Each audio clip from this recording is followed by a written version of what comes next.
Dating isang service crew ng kilalang fast food chain at anak ng isang magsasaka mula sa Zamboanga del Norte si Jail Cadet Jomar B. Saldavia. Isa rin siyang scholar ng Sisters of Mary Catholic School sa mahigit 6 na taon at consistent honor student. Pangatlo sa 4 na magkakapatid, may mataas na pangarap sa buhay at inspirasyon ng kanyang bunsong kapatid na may hydrocephalus. Kaya patuloy siyang nagpursige sa buhay. Second-year computer engineering student sa Jose Rizal Memorial State College, Dapitan City, Zamboanga del Norte, bago siya naging kadete ng Philippine National Police Academy noong 2020 at miyembro ng PNPA Layag Diwa Class of 2024. At the young age, na-realize ko kung gaano kahirap ang sitwasyon namin sa bahay. Yung father ko is a farmer, at the same time, my mother tends to our house.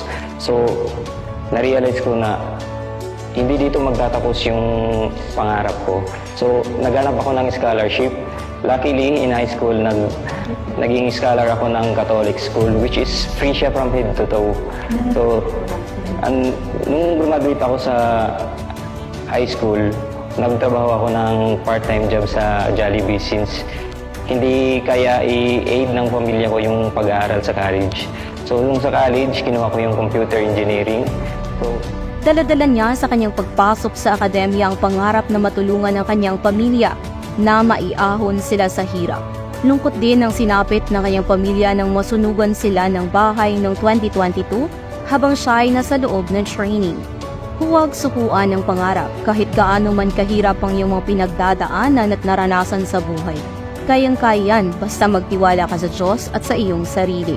All the aspiring cadets of PNPA, prepare yourself holistically kasi hindi madali ang pagiging kadete. And always lean on to those motivations you have at to the aspirations sa mga pamilya mo, sa friends, and sa lahat ng hardships na naranasan. Pagkatapos ng 4 na taong hirap at sakripisyo sa loob ng akademya, si Jail Cadet Saldavia ang siyang hinirang na top 2 ng class. Tatanggap din siya ng Vice Presidential Kampilan, Chief BGMP Kampilan at Best in Public Safety Administration. Bit-bit ang core values na kanyang natutunan sa akademya: integrity, diligence, humility at faith in God. Taos-puso niyang ibibigay ang serbisyo sa mamamayan at susuklian ng lahat ng ipinagkaloob sa kanya ng akademya.